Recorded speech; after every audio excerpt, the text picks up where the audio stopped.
They say football is a game of two halves. For Jimmy Johnstone, it was a game of two pints, a few laughs, and a whole lot of magic on the pitch. He was the kind of player who could make you smile even if you supported the other team. But his legacy was cut short by controversies, rivalry with Jock Stein, alcohol addiction, and his tragic, most horrible death in football history. Let's find out what exactly happened. Jimmy Johnstone, affectionately known as Jinky, was a true legend in Scottish football. Born on September 30th, 1944, he was famous for his amazing dribbling skills that just left defenders in the dust. Jinky played as an outside right and spent 13 memorable years with Celtic, where he was part of the Lisbon Lions, the squad that lifted the 1967 European Cup. During his time at Celtic, Jinky contributed to an impressive 9 Scottish championships in a row and netted 129 goals in 515 appearances. In 2002, Celtic fans honored him by naming him the greatest player the club had ever seen. He also wore the Scotland jersey 23 times and was even a top contender for the Ballon d'Or in 1967, finishing third. In 2004, Jinky's brilliance was further recognized when he was inducted into the Scottish Football Hall of Fame. But his life was not a bed of roses. Johnstone was quite the fiery character, both on and off the football field. His passionate and sometimes explosive temperament often led to lively arguments with teammates, opponents, and even his managers. But this was just a part of his fiercely competitive spirit, and it didn't usually cause any serious trouble. He also had a bit of a rocky relationship with Celtic's legendary manager,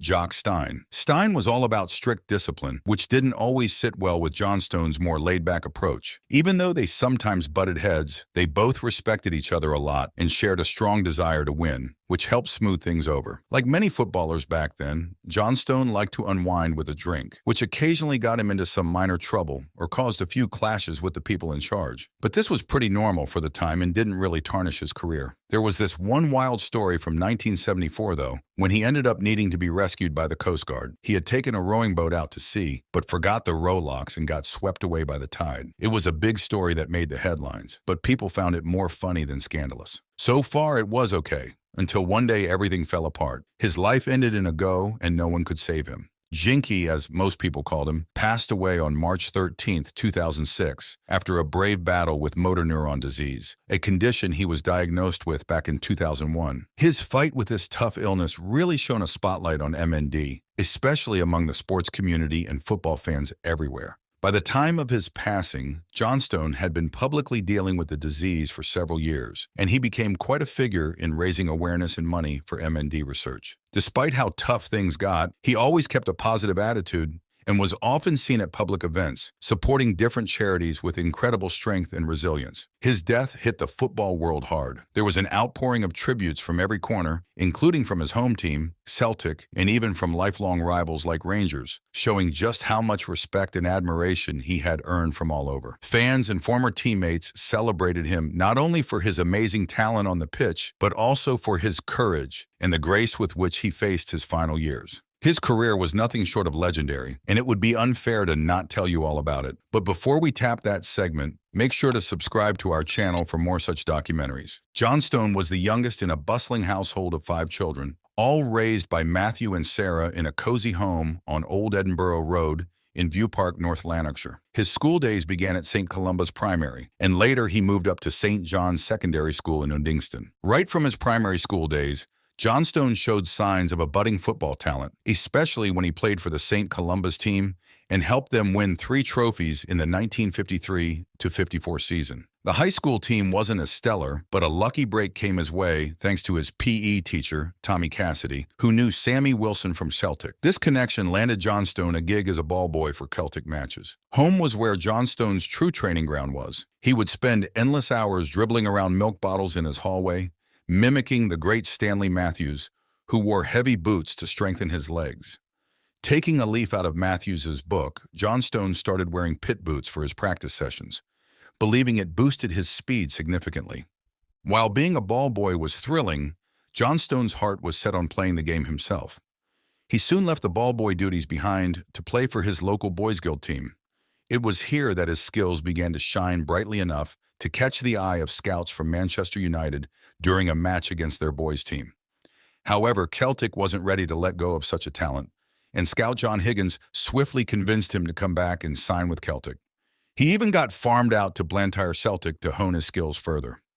Johnstone's first team debut for Celtic on March 27, 1963, was the start of what would become a legendary career. Although his initial games saw a couple of defeats, his undeniable skills earned him a permanent spot on the team. When Jock Stein took over as Celtic's coach in 1965, he initially doubted Johnstone's individualistic style. But it didn't take long for Johnstone to win him over, playing key roles in game after game and helping Celtic clinch their first league title in 12 years. He was also a crucial part of the Lisbon Lions, the team that won the European Cup in 1967. His outstanding performances earned him the nickname the Flying Flea by the French press during one of the games. That year, he also ranked third in the European Footballer of the Year award, a testament to his brilliance on the field. Just 2 weeks after their European Cup triumph, Celtic played against Real Madrid in a testimonial match for Alfredo Di Stefano. It was Johnstone's magic on the field that set up the only goal of the game, sealing a 1-0 victory for Celtic. Over his years at Celtic, Johnstone made 308 league appearances and netted 82 goals. Altogether, he played 515 matches for the club, including League, Cup, and European competitions.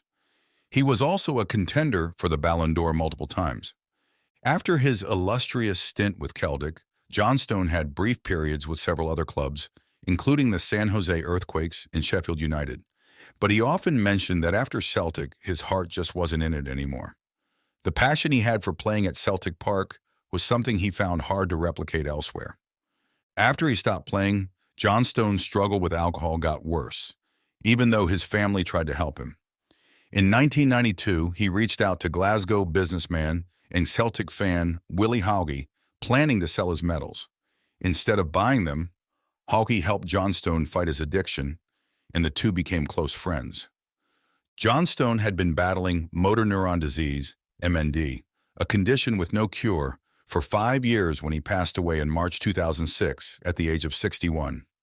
Willie Henderson, a former rival from Rangers who had become a good friend, was the last person to speak to him. On St. Patrick's Day, which was also the day of his funeral, thousands of fans from Celtic and other clubs, including Rangers, gathered outside Celtic Park to honor him. At the 2006 Scottish League Cup final between Celtic and Dunfermline, tributes were paid before the game started. As we reflect on Johnstone's life and career, it's clear that he was much more than just a gifted footballer. He was a symbol of resilience, a beacon of talent, and a heart that beat fervently for his club and his community. To keep exploring the lives of football legends like Johnstone and to delve deeper into their stories, don't forget to subscribe to our channel. Stay tuned for more documentaries that bring the history and heart of football to life.